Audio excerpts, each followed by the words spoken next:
quarantining during this pandemic can really lead to anxiety, depression, as well as other issues. March 2020 will forever be remembered as the beginning of the historic pandemic.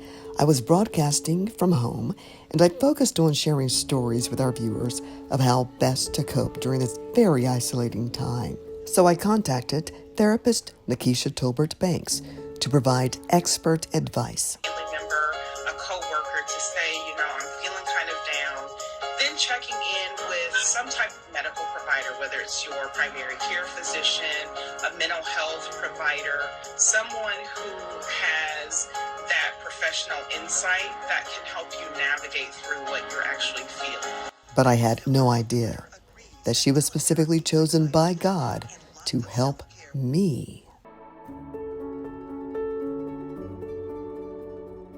It is so good to see you. It's literally been, we've been seeing each other and talking. Yeah. But the last time we've done this was 4 years ago when we were doing the specials for the news, helping people through COVID. Yeah. And you were amazing. I got so many viewer feedback and comments from people saying she really helped me through this time. So there's no better person than you for such a time as this. It's so desperately needed. Yeah. And I just want to say thank you. Thank you for your tutelage. Thank you for your intellect. Thank you for your spirit of service, because you are literally saving people's lives. And in the spirit of transparency, I want people to know that you were the very first person. I'm trying not to cry because we were crying last night on the phone. But I'll never forget that day. Never. 2019, at an event that I was emceeing for breast cancer, specifically related to Black women. Yep. And I'll never forget, you were sitting at our table. Archie, my husband, was next to me, and you were on the left of him. And we had, some nice pleasantries. Yeah. What do you remember about that day? Gosh. It was interesting because there was so much going on around us because it was a whole event. Right. But it was like we were just placed in the center. And didn't know whose table we're going to be at or anything like that. And it was, like you said, me and you and your husband, Archie, sitting there, just kind of a little dyad or triad. And there was just something like you talked and I talked, but it just... I don't remember what we were even talking about. Do you? It was just kind of basically, how are you? Where are you from? Yeah. And just like connecting. And I think I was presenting like a workshop or something that day or had presented or something to that fact. And you were emceeing the This is during the luncheon. This is during the luncheon. You were going to be emceeing. And then we just started talking and things just went from there. Yeah. There was something that you said to me as we were talking. I believe this was after the event was over, and we were just standing there. And little did I know, now we had never met before. We were strangers to each other. Now, of course, you were aware of me. But after that meeting, you told me that you had sent me like an email or something like that to the station a couple of years before that, and that I didn't respond. No, it's okay though. Yeah. What happened? So I think had just shared your breast cancer journey, and I had just published a book, The Birdcage, just full of quotes and motivational things and things that inspire me. And so I'd written this book, and for whatever reason, again, I think I had met you in like passing, like, hey, somebody was like, that's Andrea. Hey, that's Nikesha. And we did kind of like one of those. I went my way, you went yours. And that was some time even prior to that. So I said, I'm going to send her this book. And I wrote in this book, and I don't know if I put a card or something with it, and I didn't know where to send it. So I sent it to the station. And I had forgotten about it until we talked that day and I said, "You know what?" I said, "I Mm. remember sending something to you." And you said, "Oh my God, that was you?" Like, I remember getting that and reading that. I Yeah. think you said at like one of your Mhm. treatments, like when you were going through one of your treatments. And it's so Mhm. interesting because I had forgotten about it until we sparked that conversation. And Right. then it was Right. just like this shift in energy once we Yes. actually, just started talking. Mhm. It So, was a shift in energy. There was yeah, something that you said to me after we didn't really, so that was in 2020. No, I'm sorry, in 2019. 2019. Mhm. 2019 when we met, and so then it took a year later, and we didn't Yeah. really talk a lot or anything like that, but when it came time when COVID came into play, we Yeah. were thinking of ways in which we could tell stories to help families and parents and children get through that time, meaning, kids were at school, at Yeah. home, Yep. parents were frustrated, we were having to teach our children Everything was going sometimes, on. Yeah. everything was going on, and Yeah. so I had this idea to call you up and say, "Hey, you're a psychologist, you are a therapist, give us some give us some tools to help people get through this very kind of tumultuous time." We had never been here Mhm. before, a pandemic, over Mhm. 100 years since this ever happened, and we were afraid and scared, and I said, how about we use the word COVID and Yep. have each letter stand for something, Mhm. and you can help us navigate. And you were so, so amazing.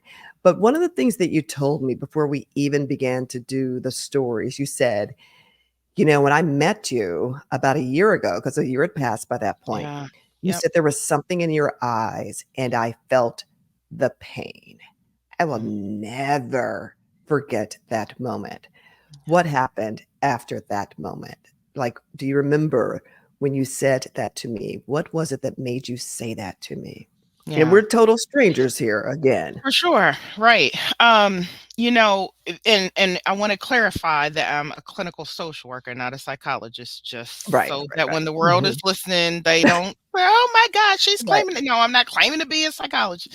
Yep. So, But you have your I doctorate, am, PhD. yes, I have a Yeah. DSW, a doctorate in social work, clinical social work. So all of that, all of those things are Mhm. lined up. Um, when I think when we talked, I didn't say anything to you in the moment at the luncheon. I just kind of held Mhm. it. And like you said, a year later had passed. And Right. it was while we were talking about, helping the community through COVID. Mhm. And I said to you, "You feel Mm, heavy. Something seems heavy." mm,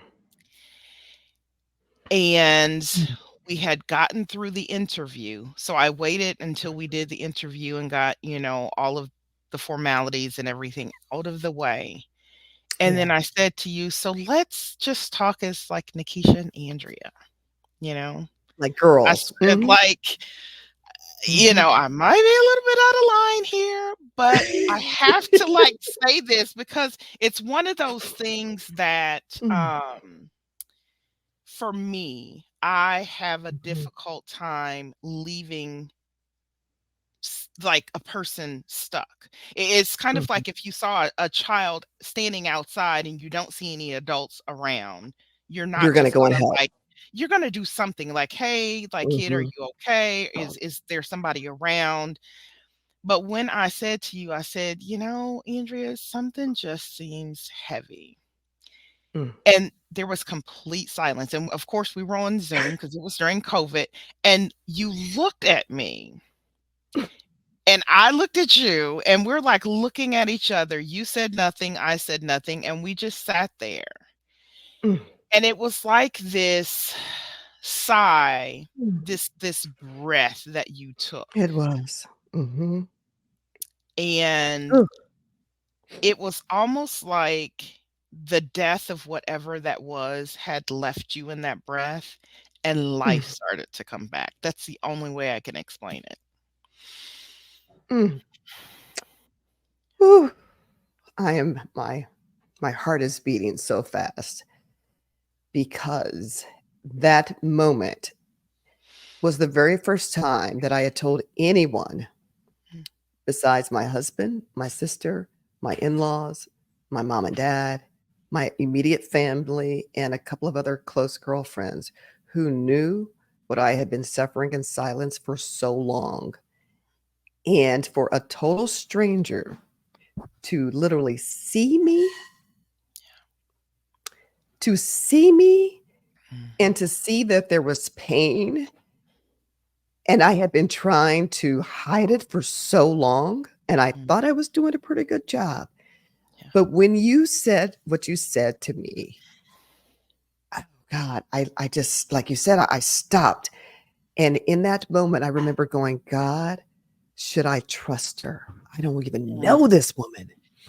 But I said, because I live by faith For and not sure. by sight. For And sure. I was in that moment, and I'm really in tune with having a discerning spirit. And you Mm. you floored me. And I just, it was like I was vomiting. All of a sudden, I'm like, here's what's going on. And for the first time, I had never spoken to a therapist yet. I had not even gotten Right. there yet. Yeah. Yeah. But there was that was that spirit of a safe place that you created for me in that moment. Mm. The fact that you saw me and heard me without having said a word about what I was dealing with. Yeah. And when I said in that moment, I'm like, Lord, can I trust her? And yet, even if I couldn't trust you, I just needed to say it. Yeah. I needed to say it to someone who was not connected to me, who wasn't a family member, to hear me, because there was a part of me that I didn't know if what I was going through, I knew it was Sure. real, but I Mhm. didn't know if it was valid. I didn't know if it was in my head. I had Mhm. been spinning around and around. I was that little hamster on the wheel, For sure. just Yep. trying to keep up. Yeah. And when you said that, you literally, girl, you broke me. You broke me. And I just took a chance and I said, here's what's happening. And I laid it all out on the line. And I said, I remember just kind of crying and saying, Yeah. I'm at work, but I'm not happy. Yeah. These things are going on. And I don't know if this is in my head or if it's real. Yeah. And I need help. I need help. And when I finally said it out Yeah. loud to someone who didn't have an Yes. objective other than to see me And and hear you. hear me, Yeah. oh my God. Girl, that was the most powerful moment. I still feel it now. It was the most powerful moment. And I credit you for literally, Mm. for literally allowing me to be heard and to be seen. And because of you, you started,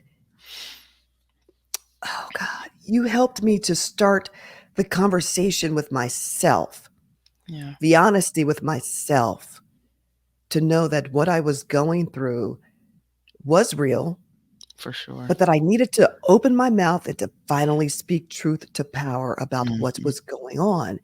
Yep. And when you gave me that affirmation Hmm. and the validation, it began my journey of healing, which is why here we are 4 years later.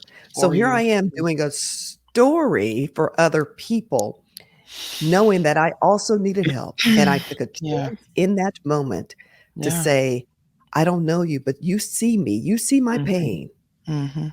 And when you said that, I said, okay, I got to tell her what's happening, because Yeah. I felt like I was about to fall off the mountain. Like I Yeah. literally saw my body. And I've said this in other podcasts. Yeah. I literally thought I was going to die. I had moments where I thought about suicide, but I knew, I guess, that I would never necessarily go through it. With it. But I Mm. was thinking, like, is it better for me just not to be here anymore? Yeah. Yeah. But because I was going through the cancer at the same time, Right. going through that fight, the fight of the workplace was worse than the cancer. Wow. And I kept saying, God, if you got me through this, even though I was still going through For immunotherapy sure. treatment, Yeah.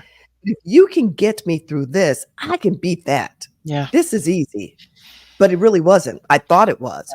Yeah. But because cancer was so difficult, it gave me the push to keep pushing through. And so I give you all the praise, all the love, all the credit. When I say that you were part of saving my life, you helped save my life. And you gave me the courage to speak it, to feel it, because so many times as Black women, and really as people, because I know that, we're talking about Sure. workplace abuse and it happens to everyone. This Mm. had this, there's no, it's not discriminatory. It Yeah. affects everyone. And not a but, because a but means that what I just said doesn't, Doesn't like I'm apply. negating that. Right. Yeah. It Yeah. applies. And for Black women specifically, it's like double It's a jeopardy. double. We're Yeah. jeopardized 2 Yeah. times, 3 times over Yep. because there's so much more additional in terms of the implicit bias and I don't call it unconscious bias. It's really Sure. conscious bias because Oh, I yeah. believe that people know Sure. exactly what they're doing. Mhm. So it's a double jeopardy for us. But you Yeah. gave me the courage to say, "Okay, Andrea, keep fighting. Mhm. Explore what you're feeling and Mhm. keep fighting. Talk about it. Yep. Go find someone," because I didn't wanna necessarily use you as my therapist because we were Sure. becoming friends. For sure. But I Right. Right. but Right. you helped me to understand that talking to a therapist was okay, that Yeah. I could go and talk to a therapist Yeah. and be okay and to work out my issues. Yep. So again, I just give you kudos, and to anyone who is listening, so many times there's so much stigma Oh about God. speaking to a Yeah. therapist, and how do we dismantle that? How do we Yeah. tell people it's okay to talk to someone who has an objective opinion? Yeah. Listen, first and foremost, okay, all glory goes to God. Like you and I have our Amen. we have our sister moments where we pray, we're Yeah. sending prayers, we're talking, we're crying, we're Mhm. praying, we're doing all of Mm, that together. And, it's mm, i- in that mm, moment, me listening to mm, what wasn't being said with you mm. was what led me to say what I was being led to say to you. Whoo, girl, that's heavy. What I wasn't saying was speaking to you. Hmm. You Yeah. felt it. You knew it. Hmm. Yeah. Mm, You were, because I've been mm, there. I know yeah. what it's like to put on the face, to put on the mask. And so many times, professionally, personally, I hear, and because we're speaking about Black women, and again, this applies to everyone that has experienced this, but I hear Black women talking about Mhm, having to put on that mask and show up a certain way 8, 10, 12 hours a day. mhm, And then, when I get in the mm, car, when I get home, mhm. when I walk out that door, I can like rip that thing off and then, or let my hair down or take my wig off or whatever these things are, because I can just be me. Right. I could just be authentically me. Yeah. Right. And, as we're talking about what that looks like, when we Mhm, get to talking about these burdens that we carry, what do we do with this? How do we get beyond the fact that I might be, because right, it's a label. It's so stigmatized. mhm, Mental illness is so stigmatized that I might mhm. be labeled as crazy if I go see a therapist, if I seek out a Yeah. therapist. Mhm, And uh, let me say that people have these legitimate concerns about therapy and seeking out a therapist. Will they my do. employer Mhm. find out? Will That I part. be ostracized because Mhm, somebody knows that I'm going to a therapist? mhm, And I always say it's better to worry about your mental health first and deal with the mm. other stuff on the back end. Yeah. Because if you never get to that point where you get the help, then the other stuff is just burdens on top of what you're already dealing with. The layers upon layers upon layers. Yes. Mhm. And so, is it easy necessarily, especially within Black or other minority communities where mental Mhm. health is very stigmatized, right? Mhm. So, in the Black community, what do we say? We're going to go and talk to a pastor or an Yeah. elder, which I'm not saying that these things That's cannot work not in right conjunction with each other. Like, yet. Yeah. get your spiritual guidance, right? Mhm. Talk to your therapist. If you have to do medication, like I'm saying, all of these things can work together. You Mhm. know, the word says all Absolutely. things work together for the good. For good to them who love the Lord. Ooh, don't let us So, have church up in here today. so with that being said, what I'm saying is Mhm. that when we talk about community, that means everybody. Like, I want to know. I even asked you, I knew that you had spiritual leadership in your life, but I also Right. said, do you have a therapist? You said no. I said, Yeah. that may be an option in conjunction with your Yeah. spiritual leadership, your family support, your Mm. friends support, right?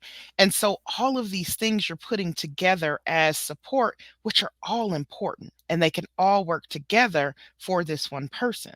Now, I know Mm. somebody's probably going to listen to this and say, well, what if I don't have that?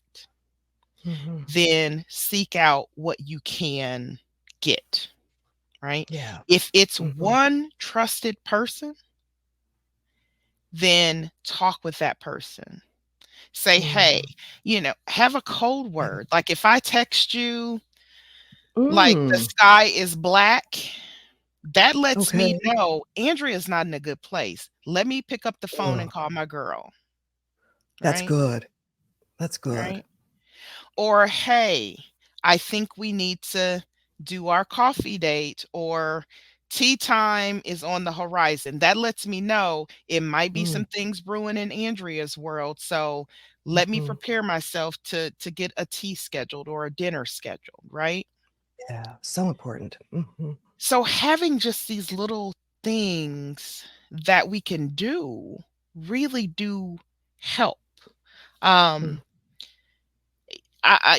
one of the things that I also told you, I remember saying to you, is that the journey into this to talk Mhm. about the pain and the weight and the burdens and all of the things that you carried, it's not going to be an easy journey. It may not be an easy journey, but stick with it, Yeah. right? You're absolutely it took me 2.5 years. You're absolutely Yeah. right. I had to stick with it. It was, traumatizing in the very beginning because it took me 3 different therapists before I found the right one that I Yeah. really believed understood me. What is your advice for people who are looking for, searching for a Mhm. therapist? What should they be looking for? How should they determine whether or not this is a good fit or not? Yeah. Ask questions. Mhm. I mean, it sounds like simple, but it's not as simple. That it can be intimidating because you're trusting this complete stranger with your life, basically. You're a business, yes. Yeah. Mhm. But what I say is ask the questions. What are things that you would want to know or that are important to you Mhm. that would allow you to determine if this person's going to be a good fit for you? So things like, do you have early morning appointments? Do you have late Mhm. evening appointments, depending upon your work schedule? Are you flexible? Can I see you during the day? Can I see you in person? Do you have the virtual option where I can see you virtually if I needed to do that? Um, can I, if for some reason I needed to bring a support person, can I bring my sister Andrea with me to my appointment? She'll just sit in the lobby, but I just Mhm. want somebody close. Like, what does that That's look good. like? You know, Yeah. do you accept insurance? Are you fee for service only, which means that that provider may not take any type of insurance. They may Mhm. just have a fee that you pay them for the service that they provide. right? What side of Mhm. town are you on? Just some of those Yeah. things. And then you may want to ask, what is your therapy style, right? With me, Mm. I'm very direct, you know? Mhm. So Mhm. people who work with me know that I'm direct in my approach, but that is me. Other people may have a different way of doing therapy in that way Yeah. because every therapist, every person is different, It's not for right? everybody. Right. Right. Right. Mhm. Do you want a, I say male or female provider and or someone from the LGBTQIA community, right? Mhm. So Mhm. are you looking for anyone? Are you just looking for a warm body that's good at therapy? Or are you specifically saying, I'm a Black female, I would like to work with a Black female, or I would like to Mhm. work with, an Asian male, or I would like to work with, someone who is well versed in the transgender, Mhm. community, Mhm. right? So these are questions that are not offensive. And I think sometimes people think, well, if I say that I want Yes. like a Black woman, then that's being racist. No, that's Right. asking for what you want. If you go to a car lot and say, I want a red Prius, they're not going to say, well, you're being something because you want a You're red being racist Prius. against the red color. Yeah. No, you just want a red Prius with four Right. doors, I right? did. Yeah. So Yeah. Yeah. it, Mhm. this is no different because you're Yeah. investing. This is an investment. Yeah. Yeah, such an investment. I love what you said though about having kind of a code word. I think, as I've been on social media over the last few days and, we're doing this show literally 4 days. What's today is the 13th. On the 13th. 8th of January is when our beautiful sister, Dr. Antoinette Bonnie Candia-Bailey left this earth because of workplace bullying. I don't think I've ever seen because we've heard about Mm, workplace bullying and workplace abuse, yeah. but I don't think I've ever seen the large number of the groundswell of not just support, but conversation. Mhm. Now, all of a sudden, there's so Yeah. much conversation about this because here is this beautiful Black woman, this beautiful intellectual woman, this beautiful VP who was ascended in the educational world, post secondary education world, who clearly was being abused. We don't need to say that they were allegations because she Mhm. literally Literally wrote it. spoke it, she wrote it, her family was aware of it, like my family was aware Yeah. of it for 15 years. Yeah. They were aware of it, and she was asking for help. She literally asked for help, and that institution, those people did a disservice to her Mm, to the point where she took her own life because the pain was so unbearable. yeah. It was so unbearable. And I look at her picture right here on my face, and I just see the hope. I see the promise. I see the love. I see and feel her tears. I didn't even know her, but I know her pain. You know her pain. We have Yes. all been there. Talk about what you have been through and why this is such an important area for you Mhm. as you are helping people navigate this quagmire of workplace abuse and Yeah. workplace bullying. Yeah. Um, for those of you that watch, for those of you that listen, I would just love for people to just take a moment to Mm, honor all mhm. of the people that have left us Yeah, because that for them was their only loved one. option, Yeah, right? and they had a And loving so, family who loved them, and, a yes. lot of people sometimes will say, "Well, he shouldn't have done that," or they're judging, and I remember writing on Twitter, I said, "Please don't judge her. Mhm. Don't judge anyone who makes that That's right. decision." And it's not about calling it mental illness, it's called what I believe is a break in our mentality Mm, because of something that someone has done to yeah, us. yeah. and the egregiousness, the unconscionable behaviors. And for her, the pain was so probably, I'm sure, obviously indescribable. She Mhm. couldn't figure a way out because I'm sure she had been asking and pleading and begging for help. Yeah. And when she went to seek the help and communicated that to her colleagues, they Mhm. used it as a weapon against her. Yeah. And it sounds like it was met with a lot of resistance. Again, I don't, Yeah. don't have all of the ins and outs and every single Right. detail. But when we Mhm. talk about this uh Mm. weight and heaviness and So heavy. lack Exhaustion. of support and Mhm. isolation within the workplace where people feel isolated, like they don't have the support Mhm. that they need, or that they can't speak up about a certain thing, or That that was when I do speak up, I become a target or I become blackballed from certain spaces, right? mhm. Mhm. Um, it's very difficult to deal with. It's very difficult to handle. And um, for as we talk about mental health and the anxiety that comes and the depression that comes, and you've even referenced PTSD because Mhm. of experiences, it makes it difficult sometimes for people to navigate this because they do feel alone and isolated.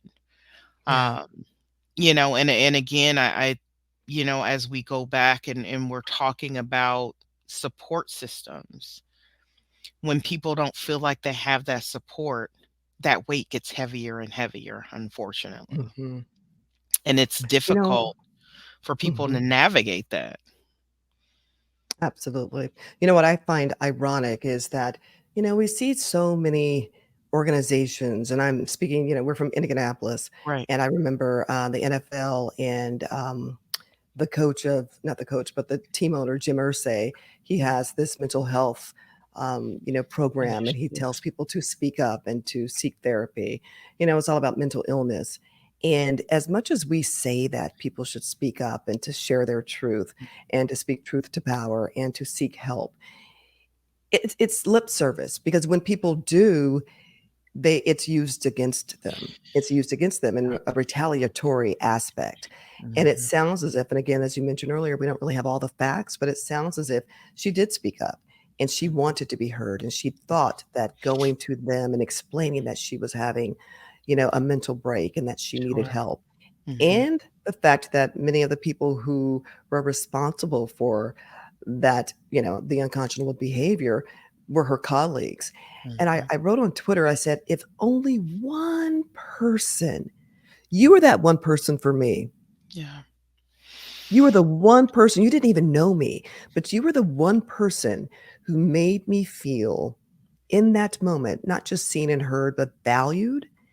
And I think about her and I say, what if she only had Yeah. one person on that team who listened to her and said, I want to help you?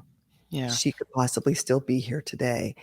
And when you think about it, what can we do as a country, as a nation, even as the world? Because I've been hearing from people all over the world. I heard Oh, somebody yeah, from the for sure. UK, somebody connected to me on LinkedIn from Canada saying, can you help Mhm. me out? What do you have? Do you have some tips? Yeah. And someone, as I mentioned, from London saying, I need Yeah. help. I'm in the process right now. I mean, there's so many people in the Mhm. US alone, 76 Mhm. million people are dealing with this. Yeah. 30% of those people are actual victims of workplace bullying and abuse. That's a lot of people. And yet we say, go get help. Yet we talk Right. about mental illness being important to us. Mhm. And yet people are ostracized because of Mhm. it. What do you see as solutions? Because we know that this goes on, obviously, but Yeah. I want to make sure that this YouTube show offers solutions. What can we do to help turn the tide Mhm. and allow people to feel comfortable speaking about where they are emotionally Yeah. and holding people accountable and giving them the space that they need to work on themselves? Yeah. Well, I'm gonna show you something. This is very Mhm. very interesting. I messaged you before. I said I'm going to make a quick cup of tea before we, Yeah. Uh-huh. actually meet, and I accidentally pulled it off. But it's, some of the little teas have a little string with a message on the bottom of them. Ooh, I have a And tea bag. Let mine me check this today, message. yeah, check it because it might have a little message. My message says, Oh. "What can you appreciate in this moment?" Ooh. Who makes that? What brand of tea is that? This is Yogi, one of my favorites. So shout out to Okay. Yogi. Oh, I love that. When I read that, I stopped and I was like, oh, that's going to be good. Ooh. Because as you ask me that question, Uh-huh. and I'm going to speak for the American culture, we are very fast paced. We're very Mhm. work task oriented. We're constantly moving. We're constantly Go, working. go, go. It's just you wake up, you're on the go until it's time to go to sleep. And even then, it's People say, still, I'm on my I'm hustle and on grind, hustle. and I'm like, Yeah, I don't like that I don't even like that yeah, word anymore. I don't wanna be on a yeah, hustle, but I wanna be yeah, on a grind. Because when you're yeah, grinding, you're wearing me down. That's what that yep, means. I'm being yeah, worn down. literally, literally. Mhm. And so, as this says, what can you appreciate in the moment? And I'm going to Oh, go back to where we started, okay. that we did the work, we did what we needed to do, but Mhm. then I stopped to look at you. Mm. That's where we have to Ooh, start. I see you. Because the one thing I believe is that these tables can turn. Mhm, mhm. And so that we're all just one incident away So true. from anything happening, from your life changing from great to the Mhm. pit, right? Yeah. From that Mm, one phone call to say that this person is no longer here, or I mhm. mean, I've had this happen where you walk into a company and your job is done, like because the Ugh. company is closing down, the program losses funding, the whatever, right? Mhm. And so we have to, as a community, begin to see people. Mm. And Mhm. I'll say this, Say that it, girl. the one thing that I loved about the pandemic in Mm, 2020, it was a horrific time for the world, mhm. but we saw people during that Oh, pandemic. yes. Oh, We saw yes. We had people. to come up with the creative ways to connect with one another. Absolutely. There are so many things that I miss. Okay. I missed I miss because D we Nice. Girl, I was just about to say that. I missed the concerts, MG. the MCs, the DJs. If I Mhm, could not sleep, or if mhm, I slept too much because we were all just at home, we had these curfews and all of these things, I just get up, boom, click a button, mhm. and I'm Right? hearing, watching the DJs, and I'm just sitting, like people all over the world connecting. Yeah, yeah. I And was we on Friday saw nights. people. Yeah. Brian Culbertson, one of my favorite jazz artists, Yes. he created The Hang on Friday nights, and he Mm, still does it to this day, and so on some nice. Friday nights, because 'cause I'm the old lady who's got nothing to do on a good Friday night, I'll go in, and One. it's literally a community of Yeah, jazz lovers who love Brian Culberson, and I'm that like you mentioned, that was we found ways to connect with each other that yeah, we weren't using before. And I love that idea that people are still doing that as a way of yeah, still connecting with one another because it yeah, did create a sense of community. And yeah, so that's what I hope that we're going to be doing is creating this community of yeah, women, men from all yeah, walks of life, all races, all ethnicities, all cultures who have experienced this and or who have been a caregiver for someone who has experienced for workplace sure. bullying and or a family member for us all to talk about it, but not but, and let's find solutions Yeah. working together to Yes. help one another. But you're Yeah. right, the pandemic taught us so many lessons that I Yeah. think we might have forgotten those lessons because we're back at it. We're We're back back on our hustle and back into grind. the swing of things. Mhm. Yeah. And I I think that seeing people for Excuse who me. they are, but also having the Girl, that's my I don't stomach know, the rumbling. Sorry about that. wisdom, you're good, the wisdom, the strength, the um just the stamina to speak up, to say, Mhm. Mm. like, "I see this. I Have see you you. I see the noticed this? tomfoolery. I see Mhm. you." And it's a systemic thing. Like, we have to Yeah. have change within systems that are no longer working. But we Mhm. also have to have people who are willing to change. That's true. Yeah. What do you say to those people who are unwilling to change? And I'm going to use my personal testimony, if you will, as an example. When I sat during those depositions, Mm. and I've mentioned this on some other previous Yeah. shows, and I watched them literally lie Mm. in front of my face. Mm. I watched them squirm, trying to remember probably what it had been told to them to say by the attorneys. Sure. And it was such a game. Mm. It was a game.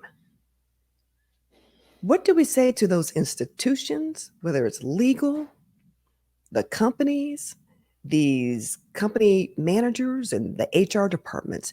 What do we say to them? Because they are all about protecting the company Mhm. and mitigating their liability, mitigating their risks. Mhm.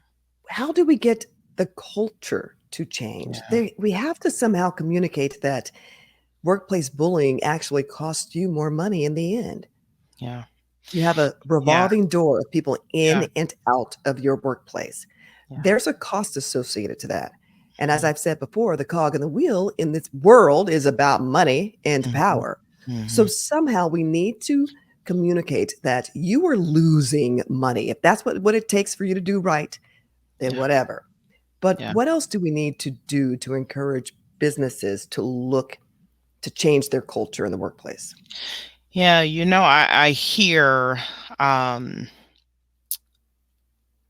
companies taking on these initiatives to maybe embrace, like, "Oh, we're changing our Mm, culture," or mm, we're trying to be more aware of mm, the people that we have within our company, right? Who do we mm. have here? What's their background? They want to be more involved, but I think to seriously take that on to say, like, we really want to be involved in our employees as people and not Yeah, human being. as someone who is doing something to advance our company or make money for our company, right? And so I think that question is so big because Mhm. number one, every company is different, Yeah, yeah, right? Every culture is different. But I think for the ones who have it, because I'm not going to say it's every company that right. is doing it wrong. But Mhm, what I'm saying is for the ones that feel like they have a good handle on it, and you look at the mm, employees, and the employees are saying that they're happy, and you see these companies who have this culture that are getting it right. I think it yeah, takes for them to be able to spread their message of what they're doing. And I that's it. I hear that, right? I hear Mhm, companies saying, like, we used to be this way, and then we but shifted. now yeah, yeah, yeah. And Mhm, I think some of this comes with being brave about looking at those positions of power to say, is this mhm. still working? Do we still have the right people in place, in position? Do we need to switch that up? Now, yeah, we know that shakes things up, but It's you uncomfortable have for to some look people at to do the that right for thing, sure. but you You have to do, look at you that. do. Yeah. Yeah. You absolutely do. You know, it was interesting because in my situation, those people were still there. No Mm, one was held accountable. It mm, was all in my head, mm, even though I had irrefutable evidence, and I still do. mm. I still got it all.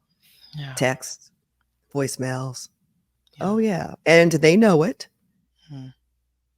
But even with all of that, they still lied Yeah. and were gaslighting and using semantics, trying to pretend as if, oh no, what Andrea said happened didn't really happen, even though it did. But how do we, you know, get those people? Because those are the ones, it's interesting because it seems as if while there are some businesses where they have, as you mentioned, intentionally changed the culture, and Mm-hmm. everyone within that organization understands what the marching orders are, For and they're sure. not afraid to speak. It's like we have to give people agency that that's Mm-hmm. what this culture stands for. Mm-hmm. In this workplace, if you Mm-hmm. see and or hear anything that is unconscionable, Yeah. You speak that is up. untoward, that is going on, to speak up, and we're going to support you. If we did that more often, Yeah. to me, it seems really easy that you're in a position for people to go, huh, I need to jump on the bandwagon and start, Yeah. opening my mouth and having the courage because I know I'm going to be supported. Yeah. That's huge, but it's not, Yeah. it's so simple. It's huge, but it's so simple. It's all Mm-hmm. about being intentional. It's within Uh, our ability. and it's empowering too, when I think so too. it's across the board, right? So Mhm. it's from the head down, or Down. Yeah. from the center out, however you want to Mhm. frame it. But I think that it's very empowering when I think your so. employees feel like they can go to their manager or their supervisor or to HR Mhm. to voice a concern, and they are heard. Going to HR, that human resources, they're really there to support and Yeah. support the company. And I've often said, hashtag HR is not your friend. That Mm, sometimes, depending on where you are, you mm, cannot trust your HR department to do the right thing. mm. Once you go to them and say, this is happening, then all of a And it sudden they go, shift. then the whole focus begins to shift. And now you're actually become the target as opposed to them helping you and Yeah. dismantling and disrupting the environment in a way that where everyone can thrive. Yeah. How do we, and what do you say, especially not just for people who are victims, but I even say witnesses, because a lot of people, as you mentioned, they are afraid to speak up, whether you are the victim and or a witness. And witnesses are believed, I believe, are told, you know, maybe not specifically say they don't say this specifically to them, Sure. but they know when they go speak to somebody in HR and they say, "Oh, well, did you hear and what really happened?" They know that if they approve or affirm what happened, that they're Yeah. going to be retaliated against. And so in this world of, as the kids say, trying to protect their bag, meaning their finances, their Right. salaries, their Yeah. paychecks, people just kind of go, "Well, it wasn't really that bad," or "I saw a little bit, but I didn't see enough." And therein lies another problem. Not only victims, but witnesses are not protected and Mhm. given agency to speak up and feel protected in Yeah. a safe environment. Yeah. Again, I think it's difficult to speak to or for every person that may be in that situation, because Mhm.